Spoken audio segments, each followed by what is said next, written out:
excretion of nitrogenous waste materials.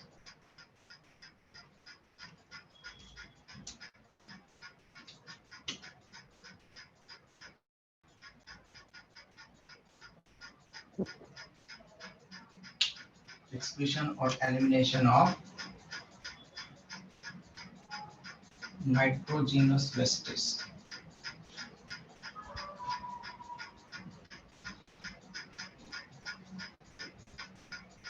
Okay, इसको आप excretory system भी बोल सकते हैं, ह्यूमन एक्सक्रेटरी सिस्टम को हमको इसमें पढ़ना है।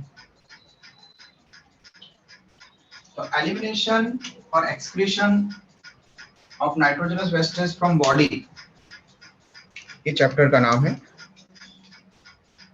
तो इसका नाम से क्लियर हो जाता है कि नाइट्रोजनस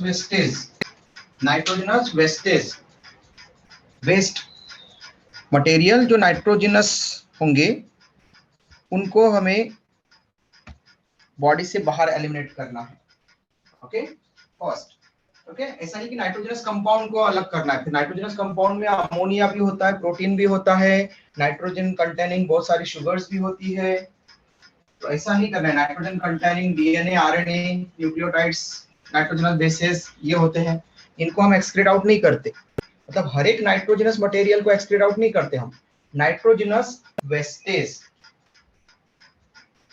ओके, मतलब ऐसे मटेरियल जो वेस्ट मटेरियल है, बॉडी के लिए कोई उनका वहां पर कोई सिग्निफिकेंस नहीं है, बॉडी के लिए जरूरी नहीं है, और वो हमारी बॉडी में एक्सेस में आ रहे हैं, इसलिए हम उसको वहां पर उनको एलिमिनेट करना है।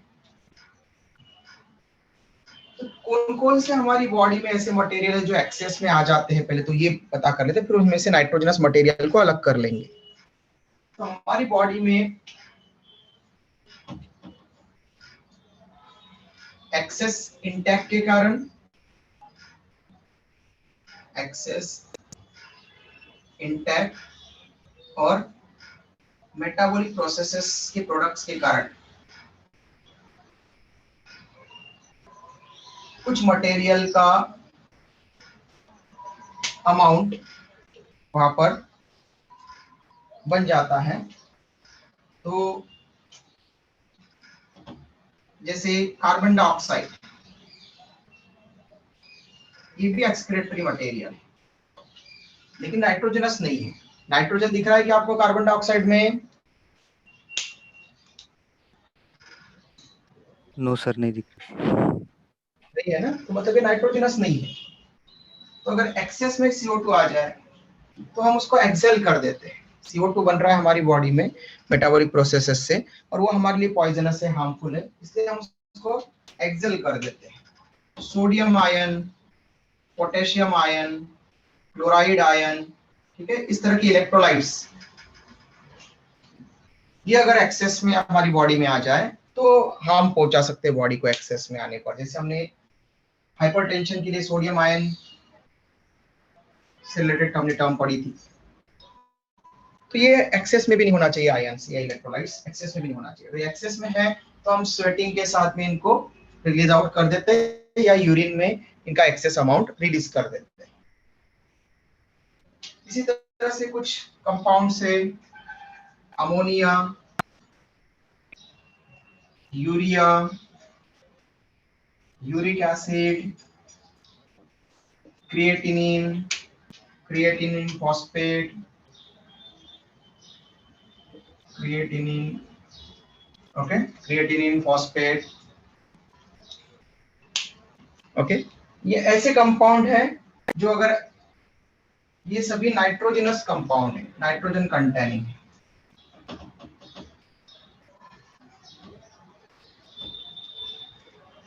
और इनकी हमारी बॉडी को ज्यादा रिक्वायरमेंट नहीं है। अमोनिया तो हाईली टॉक्सिक है, तो किसी भी लिविंग बीइंग्स को फ्री अमोनिया हार्मफुल रहेगा। किसी भी लिविंग सेल के अंदर अगर फ्री अमोनिया है तो उसके लिए वो हार्मफुल है।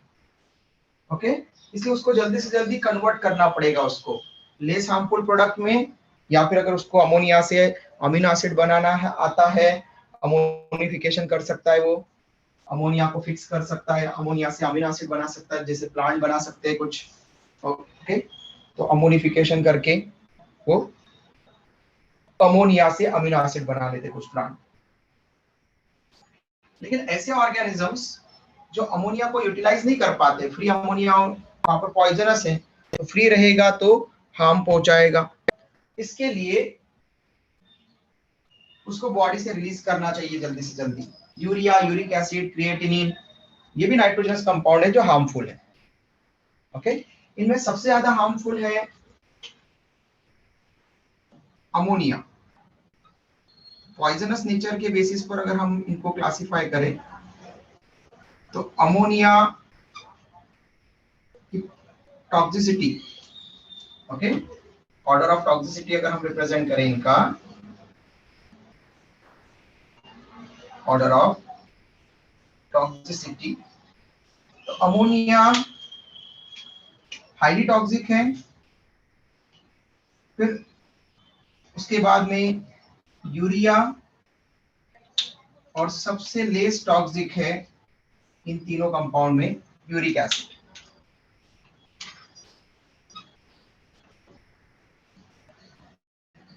Okay, uric acid.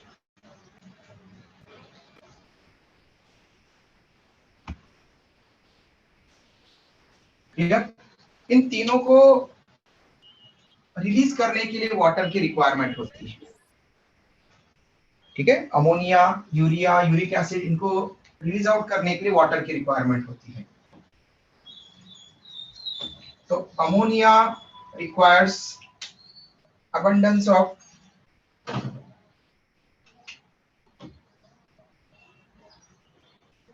ammonia requires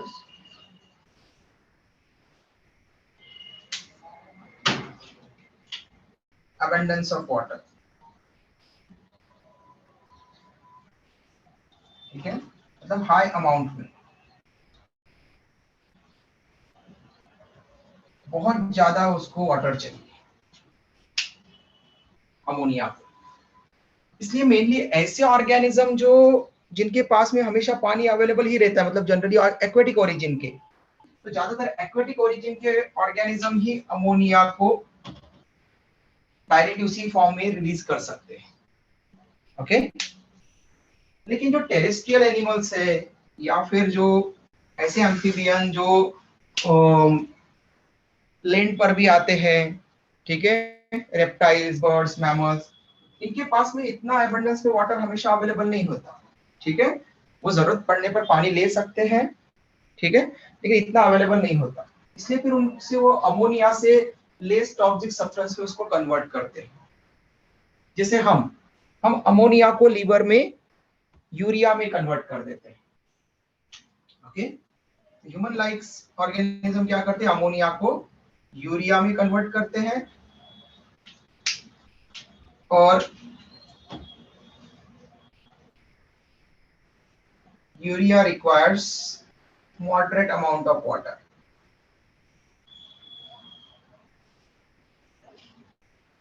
तो इसको बहुत ज्यादा पानी नहीं चाहिए, लेकिन पानी चाहिए। ठीक है, तो हम पानी पी सकते हैं हम उठ करके आसानी से, और इसलिए हम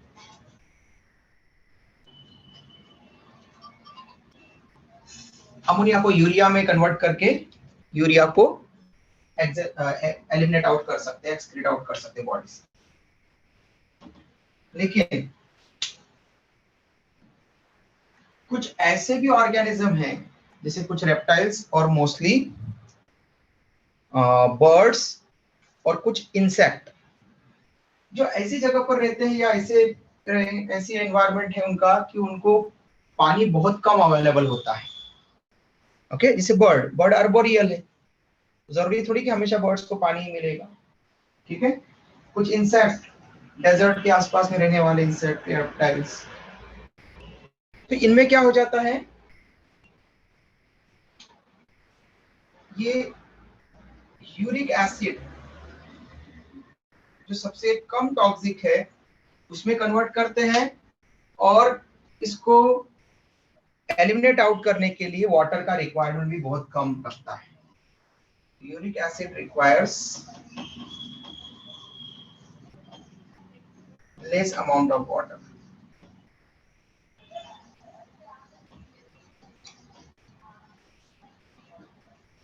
to eliminate out from body.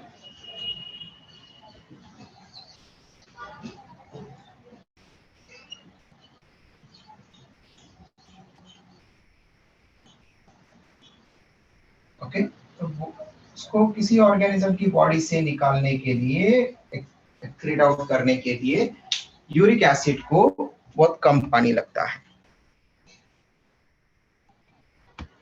Screenshot ले सकते हैं बेटा आप लोग, किसी को कुछ पूछना है तो पूछ सकते हैं जल्दी से।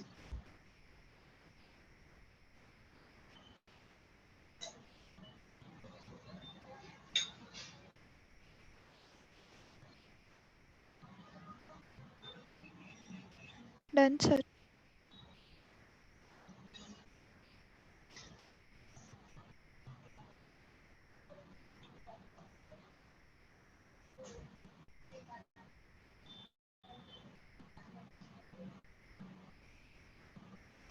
Only Ramdas, only Indora branch done से सर। रिप्लाई है। Done sir.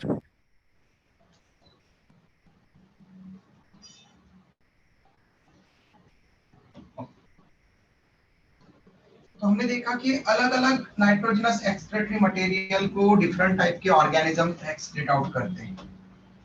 इन एलिमिनेशन के फिनोमेनन को हम टर्म्स देते हैं फिर थ्री डिफरेंट टाइप के, कौन कौन सा major excretory material eliminate out करता है।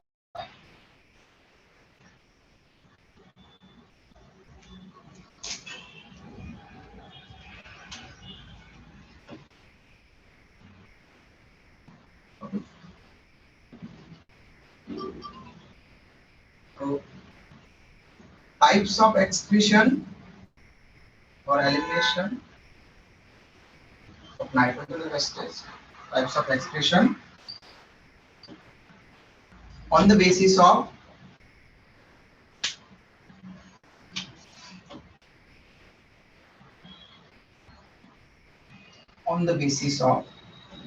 major excretory substance, major excretory substance। अब हमने ओनली एक्सक्रेटरी सब्सटेंस नहीं लिखा है बेटा, हमने लिखा है मेजर एक्सक्रेटरी सब्सटेंस।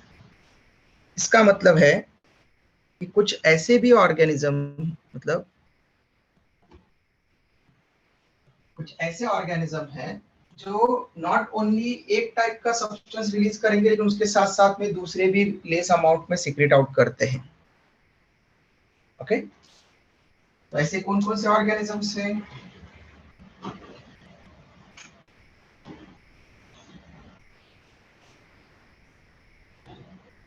तो फर्स्ट टाइप को हम बोलेंगे, फिनोमेनन को हम बोलेंगे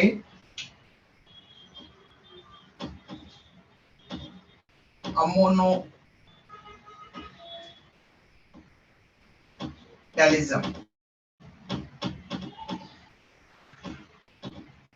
ओके,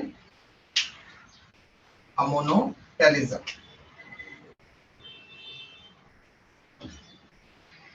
अमोनोटैलिज्म का मतलब है ऐसे एनिमल्स जो मेजर एक्सक्रेटरी मटेरियल के फॉर्म में अमोनिया को रिलीज आउट करेंगे बॉडी से। तो जब अमोनिया को रिलीज आउट किया जाएगा मेजर एक्सक्रेटरी सब्सटेंस के फॉर्म में बॉडी से, तो इस फिनोमेनन को हम टर्म देंगे ammonotelism. Ammonotelism it means phenomenon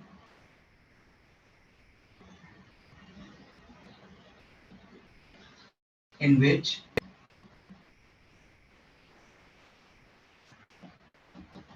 ammonia is excreted out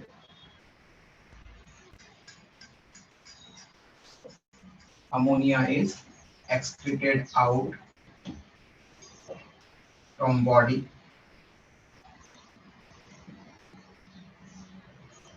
of animal or animals as major excretory substance.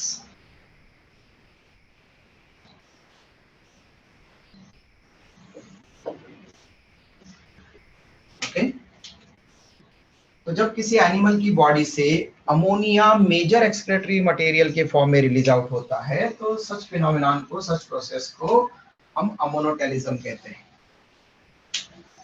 Okay, and these animals are known as amonotelic, and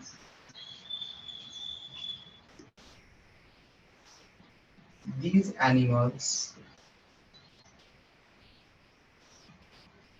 are known as amonotelic animals. Amonotelic,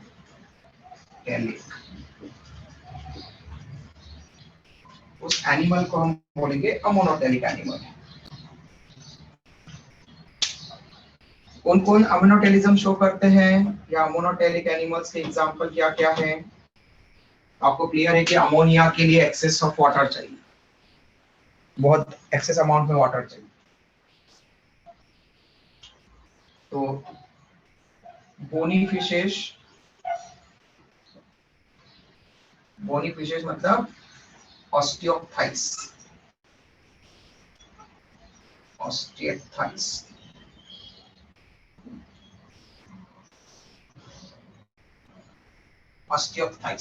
इनको बोलते हैं bony fishes. ये mainly bony fishes मतलब जिनका vertebral column bone से बना है.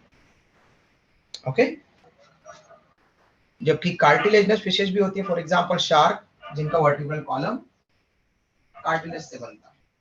Bony fishes के बाद एक्वेटिक एम्फीबियंस,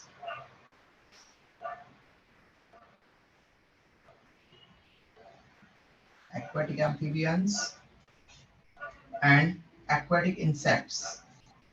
क्रैब वगैरह कुछ इंसेक्ट ऐसे होते हैं जो वाटर बॉडीज में मिलते हैं. एक्वेटिक इंसेक्ट्स, इनमें अमोनोटेलिज्म होगा. क्लियर है बेटा? सेकंड है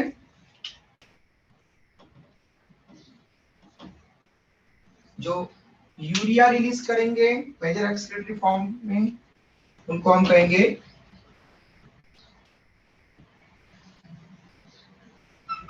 यूरियोटेलिक, और उस फिनोमिनन को बोलेंगे ureotelism.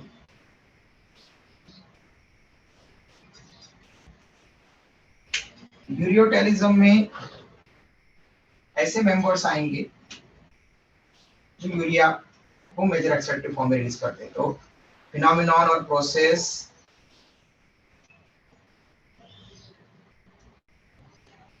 in which urea is excreted out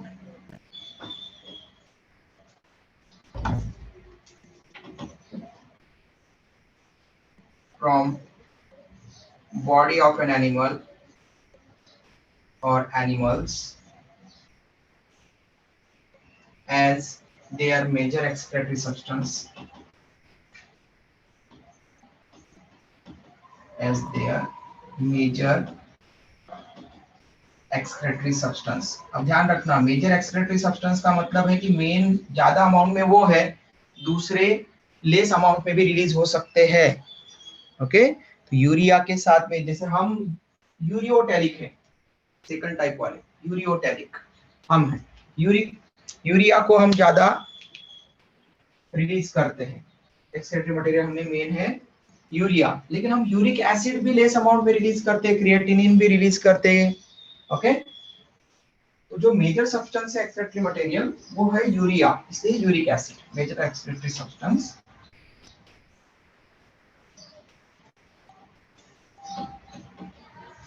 And these animals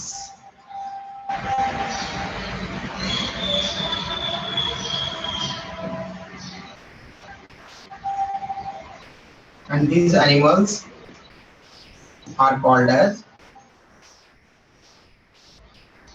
ureotelic.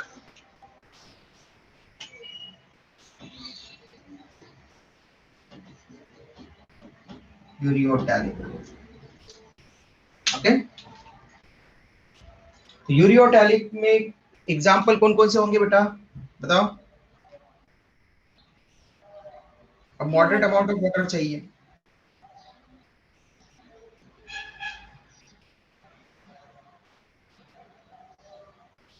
Most of mammals.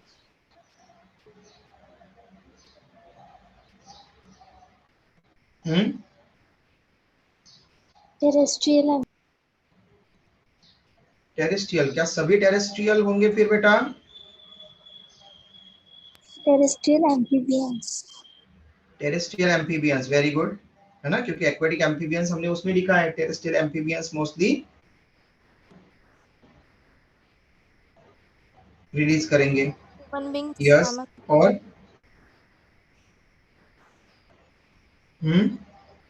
बताओ बेटा।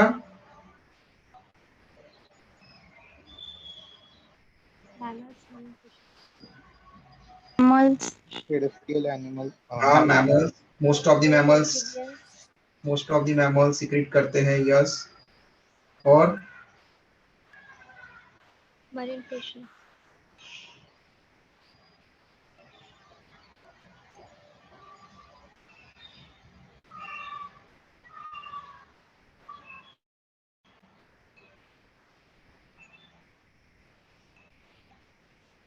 जो एग्जाम्पल लिखे उसी के बेसिस पर आप वहां पर बता सकते हैं बेटा। इधर लिखा है बोनी फिशेस, ओके, तो फिश के पास में अबंडेंस में होता है, तो हमने दूसरी टाइप की फिशेस कौन सी कही थी?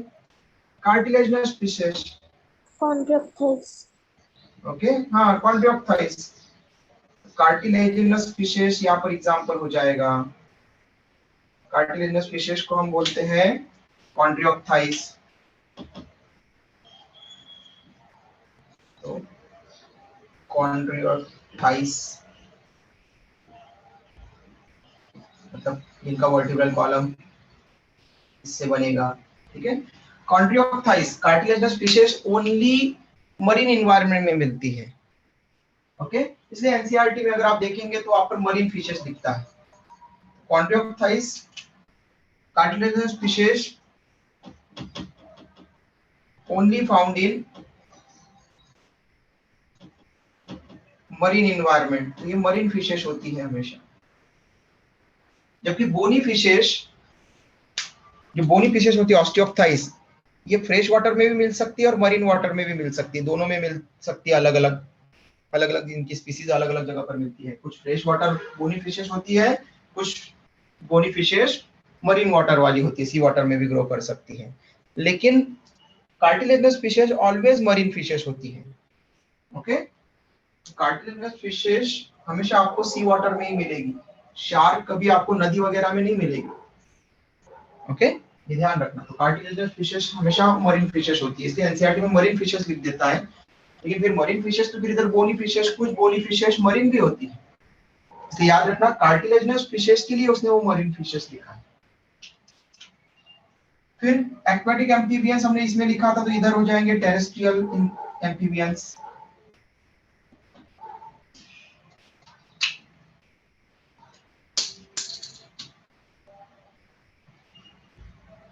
Terrestrial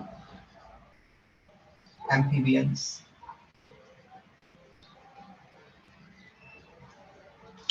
okay, terrestrial amphibians.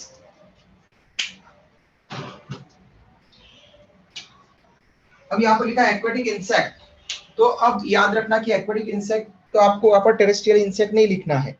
क्यों? क्योंकि टेरेस्ट्रियल इंसेक्ट वाटर का बहुत ही कम यूज करते हैं रिलीज आउट करने में एक्सक्रीटरी मटेरियल को, मतलब वो यूरिकोटेलिक है, यूरिक एसिड रिलीज करते हैं। तो यहाँ पर ये तो नहीं लिखेंगे। फिर यहाँ पर एक एग्जांपल एक्स्ट्रा आ जाएगा, mammals. Most of the mammals में हम भी आ गए, तो हम भी क्या करते हैं, मोस्टली यूरिया को रिलीज आउट करते हैं, ओके। और फिर क्या हमें डायरेक्टली यूरिया बनता है एक्सक्रीटरी मटेरियल के फॉर्म में? तो नहीं, हमें अमोनिया बनता है। हम उस अमोनिया को यूरिया में कन्वर्ट करते हैं। तो जो ऑर्गेनिज्म यूरिया रिलीज कर रहे हैं वो अमोनिया को यूरिया में कन्वर्ट करते हैं यूरिया साइकिल बनाकर। तो एक्चुअल में हम वहां पर 2 मॉलिक्यूल्स ऑफ अमोनिया CO2 के साथ में एक पूरा यूरिया साइकिल चलता है लीवर के अंदर। और इस यूरिया साइकिल में, जिसको ऑर्निथिन, ऑर्जिनिन, सिट्रुलिन साइकिल भी बोलते हैं, क्योंकि ऑर्निथिन, ऑर्जिनिन और सिट्रुलिन ये अमीनो एसिड्स पार्टिसिपेट करते हैं, ये पार्टिसिपेट करते हैं और यूरिया बनाते हैं। ओके, तो ये NH3 के 2 मॉलिक्यूल NH2CO NH2 ये यूरिया बनाते हैं लीवर के अंदर, और लीवर में चलता है यूरिया साइकिल। ओके, स्क्रीनशॉट ले लो बेटा।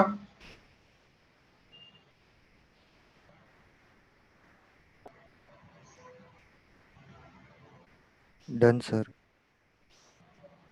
Done sir. Okay,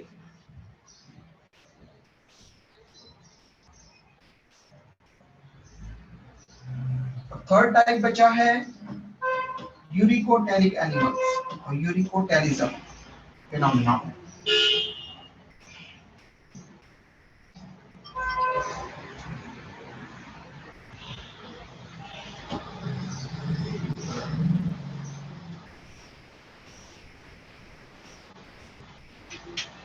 next number 3,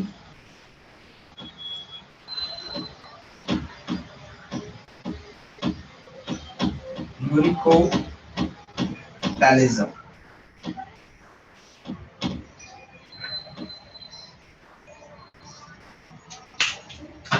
Uricotalism, it means that type of phenomenon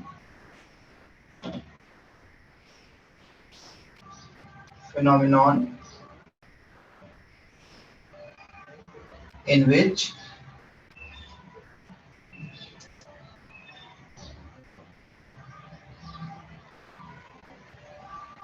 uric acid is eliminated or excreted out as main or major excretory material, main or major excretory material from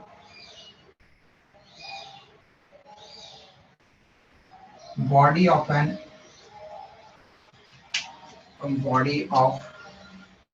animal or animals is known as uricotalism. Those animals which follow uricotalism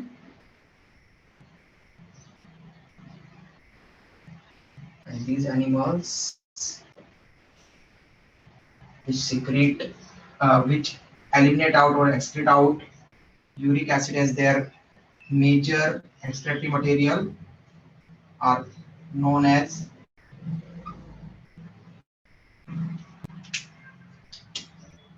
uricotelic animals. Okay, uricotelic.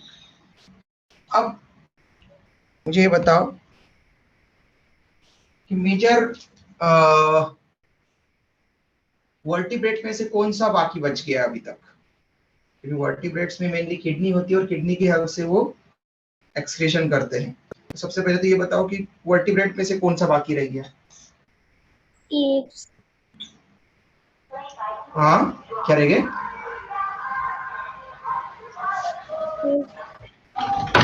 एवियंस, good. Okay, birds. हाँ, और कौन रह गया बेटा?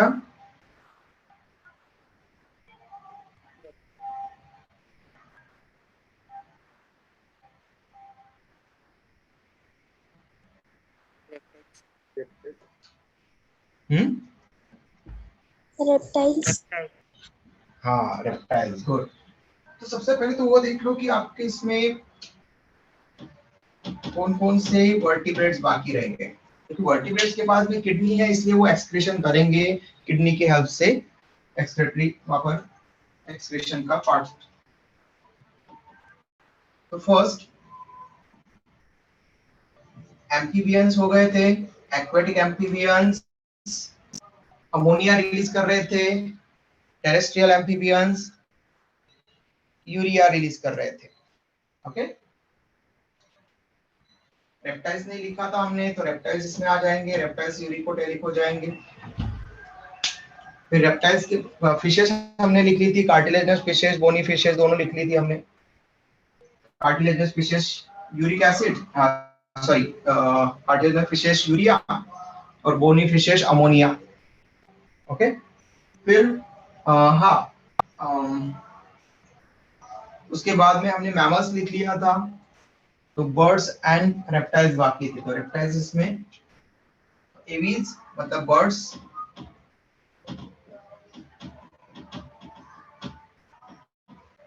Okay, ये आ जाएगा।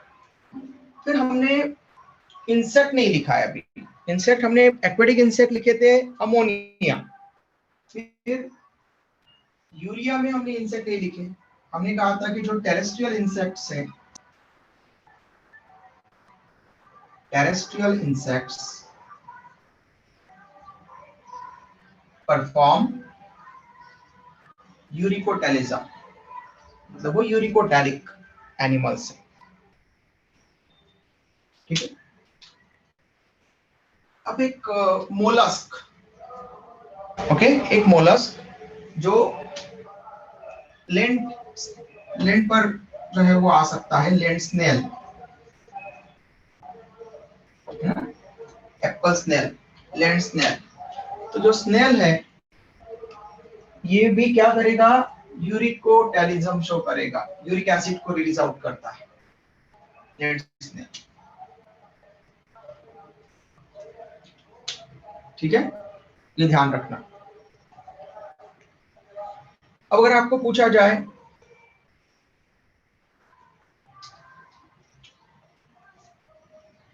Frog का larva tadpole, tadpole कैसा एक्सप्रेशन शो करेगा,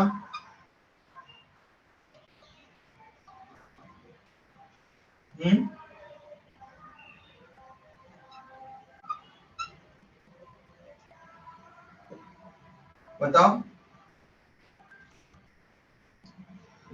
कहाँ रहता है फ्रॉग का लार्वा, कहाँ रहता है?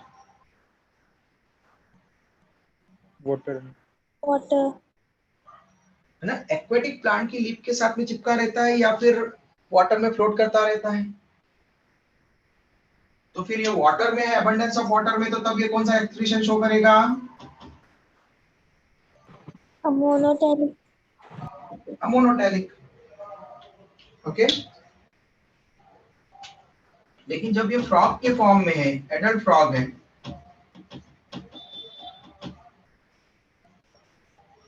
तब क्या करेगा, uriotelic,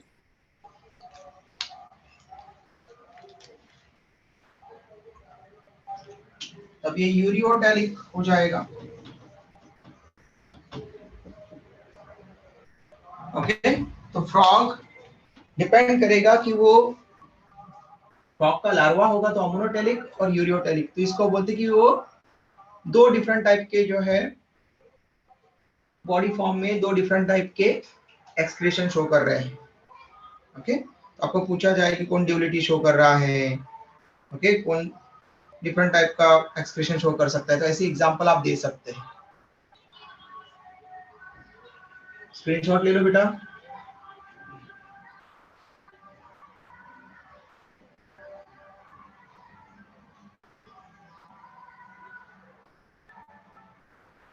Done, sir.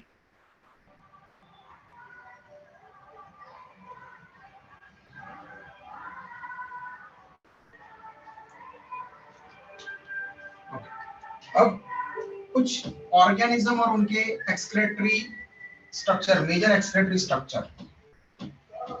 जिनसे वो एक्सक्रीशन कर सकते हैं।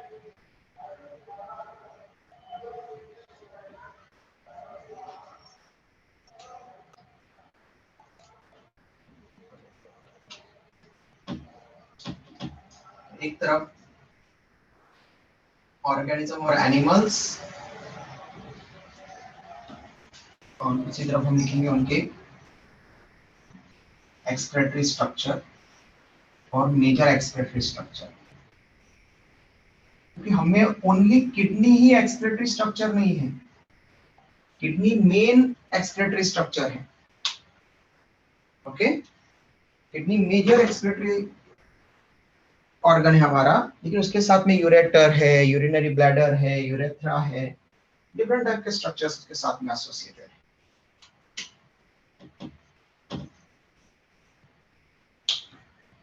ओके, तो अभी आप लोगों ने किंगडम एनिमलिया नहीं पढ़ा है, इसलिए आप लोगों को ये स्ट्रक्चर बताने पड़ेंगे। अदरवाइज अगर आप किंगडम एनिमलिया पढ़े होते तो आप लोग को वो रिपीट हो जाते यहाँ पर रिवीजन। तो अभी जो आप पढ़ रहे हैं वो हर एक जो जो हम एनिमल्स का नाम लेते जाएंगे उसमें आपको वहां पर स्ट्रक्चर्स को आपको देखना है।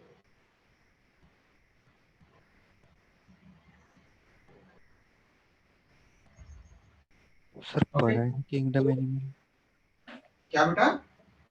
पढ़ा है। एनिमल किंगडम पढ़ा है? Yes, sir. हाँ sir, plant kingdom animal kingdom हो Okay. गया। Yes, sir. हो गया है क्या?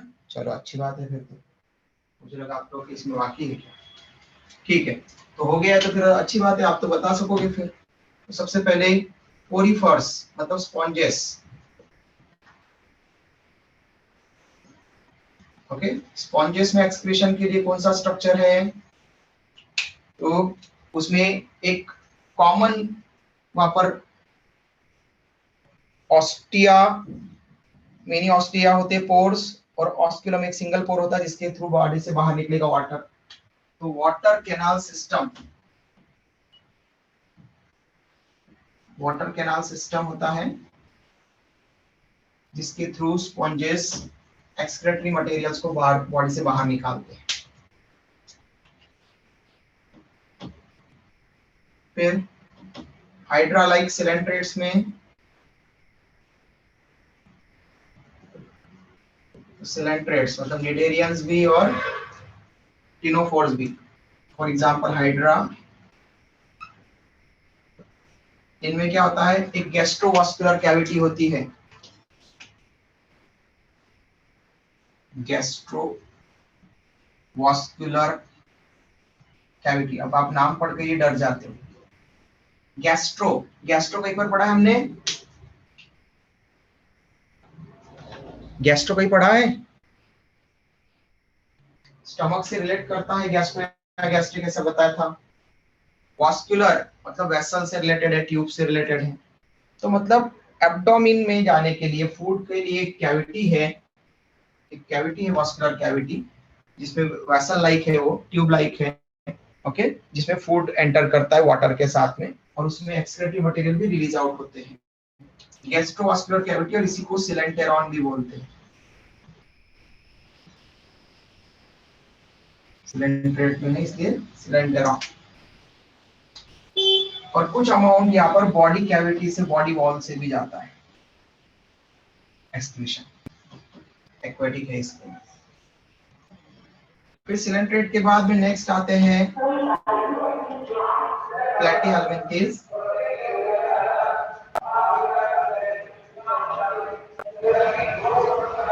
प्लैटीहेल्मिन्थेस को हम बोलते हैं flatworms, for example Planaria.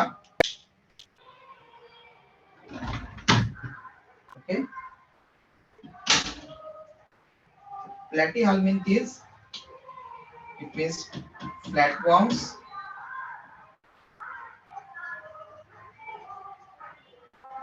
Okay, flatworms, for example planaria. तो फ्लैटवर्म्स में फ्लैम सेल्स होती है। ओके, फ्लैम सेल्स, फ्लैमसेल्स को प्रोटोनेफ्रिडिया भी कहते हैं कुछ बुक्स में। एनसीईआरटी में भी इस टॉपिक में प्रोटोनेफ्रिडिया लिखा हुआ है। मतलब नेफ्रिडिया, एनिलिड्स में जो नेफ्रिडिया बनते हैं उसके प्रिमिटिव है, इसलिए प्रोटोनेफ्रिडिया। Okay, protonephridia.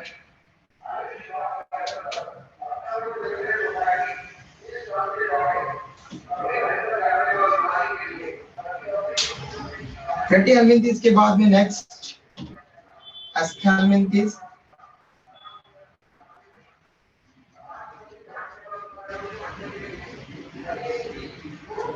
एस्केल्मिंथेस को हम बोलते हैं राउंड वॉर्म्स।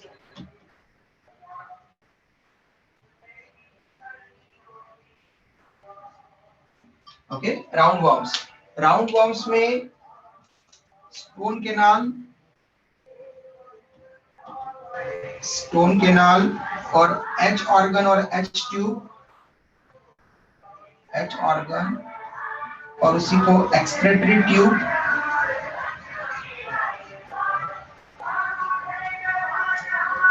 इस तरह से यहाँ पर टर्म दी जाती है। ठीक है, next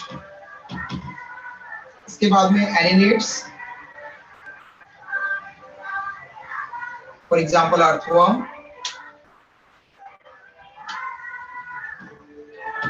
for example earthworm. Earthworm में एक्सक्रेटरी स्ट्रक्चर्स होते हैं नेफ्रिडिया।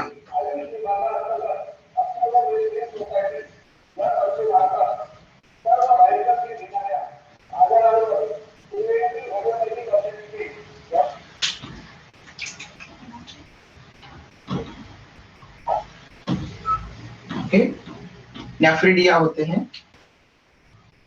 इसके बाद में आर्थ्रोपोड्स।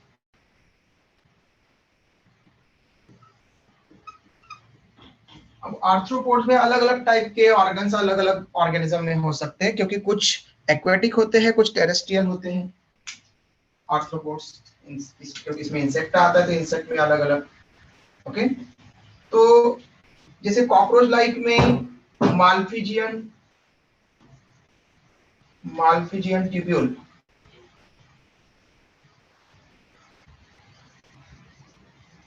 ओके, कुछ में उनको बोलते हैं ग्रीन ग्लैंड, कुछ में होती है ग्रीन ग्लैंड्स, और कुछ में गिल्स मिलते हैं, गिल्स के थ्रू एक्सक्रीशन होता है। ओके, और कुछ में तो स्पेशल टाइप के गिल्स मिलते हैं, उनको ऐसे उनके बुक के फोल्डर जैसे, बुक के पेजेस जैसे ऐसे मिलते हैं, इसलिए उसको बोलते हैं book gills.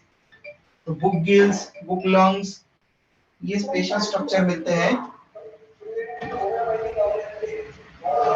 Book gills, book lungs, ऐसे अगर टर्म्स आए आपको, या रेस्पिरेटरी ट्री, ऐसे ऐसे नाम आए तो आप आर्थ्रोपोडा का प्रॉपर लिखो। ओके, बाकी आर्थ्रोपोड के बाद में echinoderms,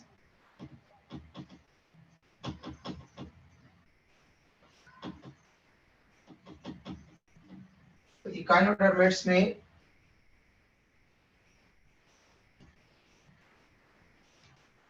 food, respiration, reproduction, excretion, इनके लिए वाटर वास्कुलर सिस्टम होता है। इधर वाटर कैनाल है, उधर वाटर वास्कुलर सिस्टम होता है, मतलब वेसल्स होती है, वाटर वास्कुलर सिस्टम इनमें प्रेजेंट होता है, वेसल्स बनी होती है, ट्यूब बनी होती है स्पेशल टाइप। मोलस्क में मेनली गिल्स होते हैं, most of the mollusc aquatic, वहां पर एक्सक्लूसिवली मरीन होते हैं मोलस्क, इसलिए उनमें जनरली गिल्स के थ्रू एक्सक्रीशन होता है वहां पर, या फिर कुछ में बॉडी सरफेस, और लास्ट में बचते फिर कॉर्डेट्स में वर्टिब्रेट्स, तो जो वर्टिब्रेट्स होंगे मतलब fish, amphibians, reptiles, aves, mammals, इनमें मेजर एक्सक्रीटरी ऑर्गन मिलते हैं kidneys, a pair of kidneys. ठीक है, स्क्रीनशॉट ले लो बेटा।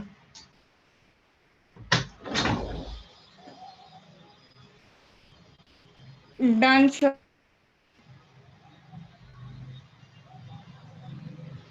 Done, sir. Done, sir. Done, sir.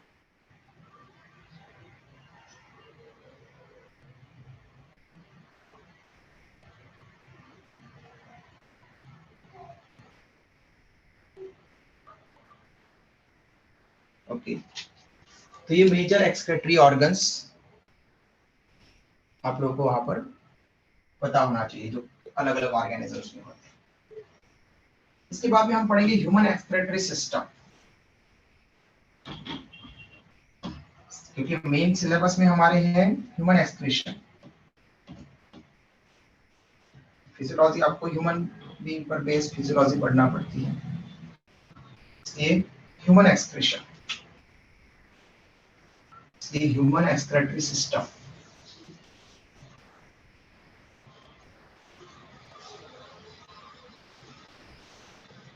Human excretory system कुछ चीजों से मिलकर बना है। सिस्टम है मतलब डिफरेंट ऑर्गन से बना होगा।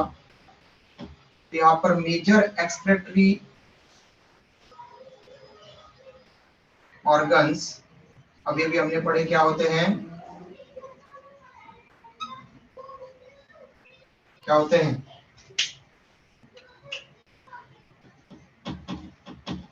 a pair of kidneys।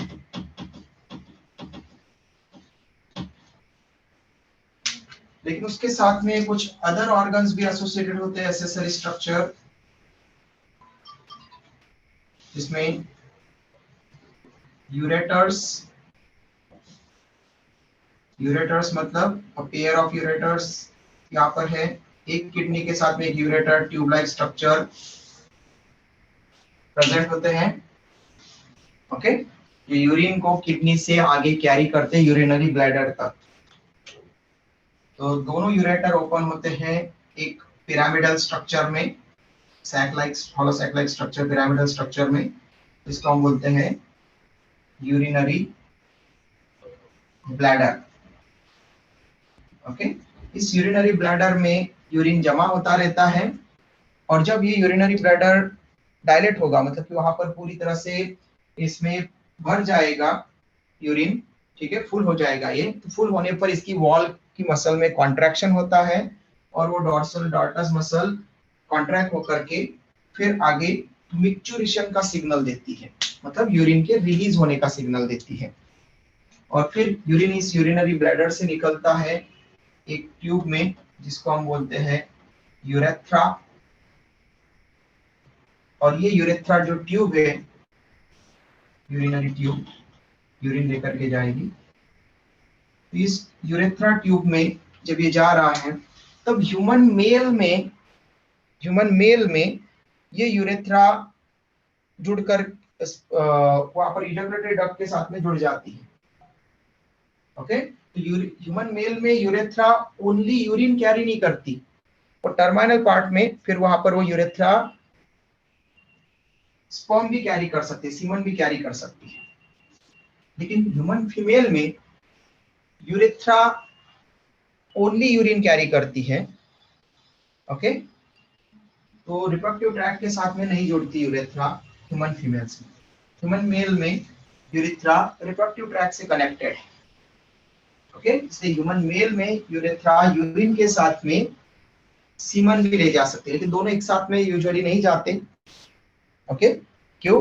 क्योंकि यूरिन एसिडिक लिखेंगे हम, स्लाइटली एसिडिक होता है, और सीमन को एसिडिक इन्वायरमेंट पसंद नहीं है, क्योंकि स्पर्म वहां पर डीजनरेट हो सकता है एसिडिक इन्वायरमेंट के कारण। इसलिए हमने पढ़ा था कि ह्यूमन रिप्रोडक्टिव सिस्टम में बल्बोयूरेथ्रल ग्लैंड होती है, काउपर्स ग्लैंड जिसको फीमेल में कहते हैं। तो बल्बोयूरेथ्रल ग्लैंड होती है, और बल्बोयूरेथ्रल ग्लैंड्स अल्कलाइन सिक्रेशन करती रहती है। ताकि जो स्पर्म आ रहे हैं सीमन में उनके पहले ही यूरिथ्रा के अगर कुछ यूरिथ्रा में अगर कुछ यूरिन की कुछ ड्रॉप बची है एसिडिक, तो उनको न्यूट्रलाइज कर दे पहले ही, स्पर्म के कांटेक्ट में ना दे।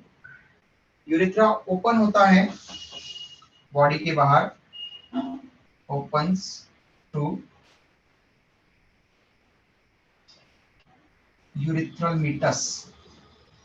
यूरिथ्रा की जो ओपनिंग होती है उसको कहते हैं यूरिथ्रल मीटस। ओके, ये नोट कर लो, कल के दिन डायग्रामेटिकली हम रिप्रेजेंट कर देंगे। सिंपल सा एक्सक्रीटरी सिस्टम का डायग्राम है और उससे रिलेटेड किडनी में nephron basic structural and functional unit होती है किडनीज की, उनके स्ट्रक्चर को भी रिप्रेजेंट करेंगे। ओके, हो गया बेटा?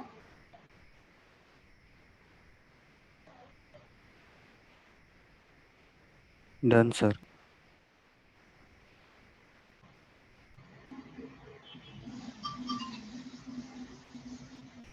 Done, sir. मानकापुर ब्रांच से रिप्लाई नहीं आया अभी तक।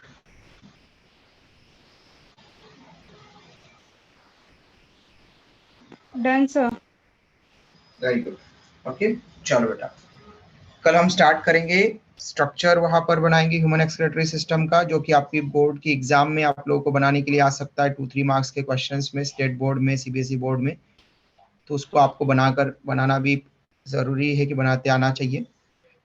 नीट में आपको स्ट्रक्चर नहीं पूछा जाएगा क्योंकि ऑब्जेक्टिव एग्जाम है। अगर देगा तो आपको स्ट्रक्चर दे सकता है, लेकिन यूजुअली अभी तक नहीं आया है क्योंकि सिंपल से स्ट्रक्चर है।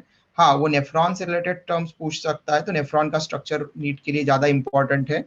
और इवन इवन आपको 12th की बोर्ड की एग्जाम के लिए भी नेफ्रॉन का स्ट्रक्चर इंपॉर्टेंट है। तो एक्सक्रीटरी सिस्टम भी बोर्ड के लिए एग्जाम इंपॉर्टेंट है, डायग्राम उसका, और नेफ्रॉन का भी डायग्राम, जबकि नेफ्रॉन का डायग्राम नीट के लिए इंपॉर्टेंट है। तो कल के दिन हम वो स्टार्ट करेंगे। ओके बेटा, चलो बेटा, बाय बाय बेटा, टेक केयर, Bye, sir. कल मिलते हैं। बाय Bye, बेटा।